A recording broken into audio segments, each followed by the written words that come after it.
நம்மோடு. அருமையான தேவ பிள்ளைகளே, இயேசு நம்மோடு இந்த நிகழ்ச்சியினூடாக உங்களை சந்திப்பதில் மிக்க மகிழ்ச்சி அடைகிறேன். இந்த நாளிலுமாய் பவுனியா பிரதேசத்தில் இருக்கிற எங்கள் ரிவைவல் சென்டரிலிருந்து உங்களோடு கூட பேசுகிறேன். ஆண்டவர் நல்ல செழிப்பை மேன்மையை இந்த நாட்களில் நம்முடைய வாழ்க்கையில் சபையில் காணும்படி செய்ததுக்காக நான் கர்த்தரை ஸ்தோத்திரிக்கிறேன். அருமையான தேவ பிள்ளைகளே, இந்த நாளிலுமாய் யோவேல் தீர்க்கதரிசி புத்தகம் 2ஆம் அதிகாரம் அங்கே 26ஆம் வசனத்தை நான் உங்களுக்காக வாசிக்கிறேன், கேளுங்கள். நீங்கள் சம்பூரணமாய் சாப்பிட்டு திருப்தி அடைந்து உங்களை அதிசயமாய் நடத்தி வந்த உங்கள் தேவனாகிய கர்த்தருடைய நாமத்தை துதிப்பீர்கள். என் ஜனங்கள் ஒருபோதும் வெட்கப்பட்டு போகிறதில்லை. அருமையான தேவ வசனம்.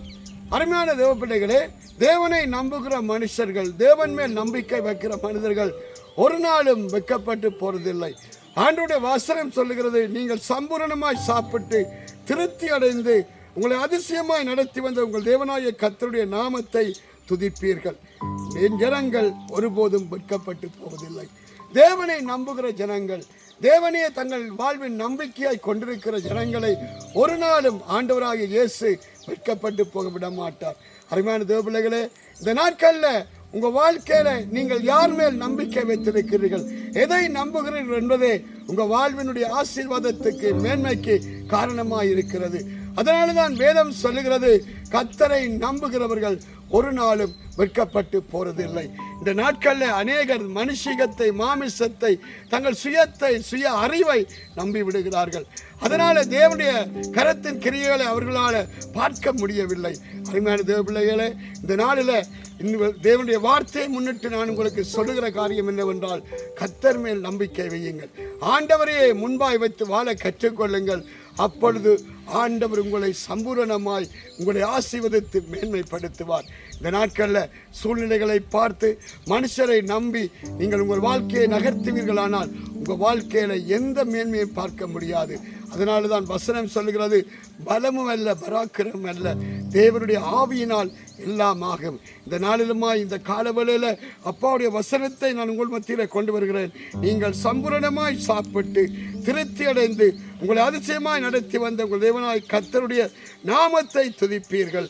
என் ஜனங்கள் ஒருபோதும் வெட்கப்பட்டு போறதில்லை. இந்த காலவேளையில் நான் சொல்லுகிறேன், கர்த்தரை நம்புகிற பிள்ளை ஒரு நாளும் வெட்கப்பட்டு போகாது.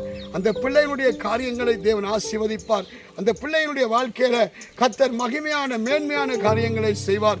அவர்கள் வாழ்க்கையில ஒரு செழிப்பை மேன்மையை கட்டளையிடுவார். இந்த நாளிடமாய் தேவன் இந்த இடத்தை கவனித்து பாருங்கள், இந்த இடத்தை சுற்றி பாருங்கள். இந்த இடத்துல ஆண்டவர் எவ்வளவு மகிமையான ஆசீர்வாதங்களை வைத்திருக்கிறார். இந்த நாட்களில் இதை அற்பமாய் நினைத்தோம். ஆரம்ப நாட்கள் இது எப்படி ஆகும் என்று நினைத்தோம்.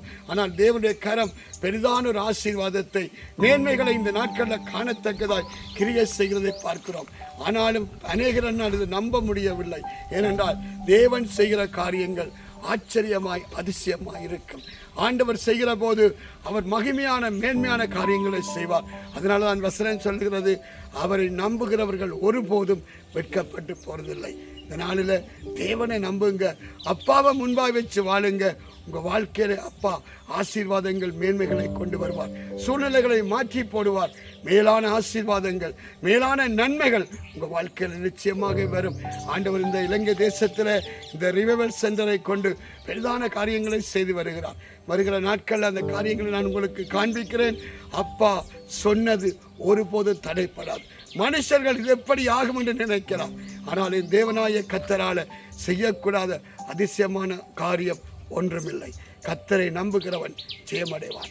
தேவன் உங்களோடு இருந்து பெரிய காரியங்களை செய்வார். நான் உங்களுக்காக ஜெபம் பண்ணட்டுமா? தகப்பனே, இந்த நாளிலுமா இந்த தேவ செய்தியை கேட்கிற ஒவ்வொரு பிள்ளைகளுக்காய் மன்றாடி செபிக்கிறேன். ஆண்டவரே, உம்முடைய ஜனங்கள் ஒருபோதும் வெட்கப்பட்டு போறதில்லை சொன்னீர்கள். சம்பூரணமாய் சாப்பிட்டு நீங்கள் திருப்தி அடைந்து அதிசயமாய் நடத்தி வந்த தேவனை துதிப்பீர்கள் சொன்ன வசனத்தின்படியே கர்த்தாவே அதிசயமானவைகளை, அற்புதமானவைகளை உடைய ஜனங்கள் காணும்படி செய்யும். இந்த நாட்களில் இயற்கைக்கு அப்பாற்பட்ட கிரியைகளை செய்கிற தேவனே, கர்த்தாவே மகிமையானதை இந்த பிள்ளைகள் காணத்தக்கதாய், நீ ஜீவனோடு இருக்கிற அறியத்தக்கதாய் மேலானவர்களை செய்யுங்கப்பா. எல்லா தடைகளும் உடைக்கப்படட்டும். தேவ மகிமை இறங்கி வரட்டும். இயேசு கிறிஸ்துவின் நாமத்தில் ஆசீர்வதித்து ஜெபிக்கிறேன் என் ஜீவனோட நல்ல பிதாவே. ஆமேன். அருமையான தேவபிள்ளைகளே, தொடர்ந்து இயேசு நம்முடைய நிகழ்ச்சியை பாருங்கள். இந்த வாரத்தில் 24ஆம் 25ஆம் 26ஆம் தேதிகளிலே இந்த ரிவைவல் சென்டர் 3வது ஆண்டு நிறைவை கொண்டாடுகிறோம். அநேக மக்கள் வருவார்கள். அநேக மக்கள் இந்த இடத்தில் ஆசீர்வதிக்கப்படத்தக்கதாய், அவர்கள் வாழ்விலே இயேசு கிறிஸ்து வெளிப்படத்தக்கதாய் தயவு செய்து ஜெபம் பண்ணுங்கள். கர்த்தர் மகிமையான காரியங்களை செய்வார். மேலானவைகளை எதிர்பாருங்கள். அப்பாவுடைய வல்லமை ஆளுமை வெளிப்படும். கர்த்தர் உங்களை ஆசீர்வதிப்பாராக. ஆமென்.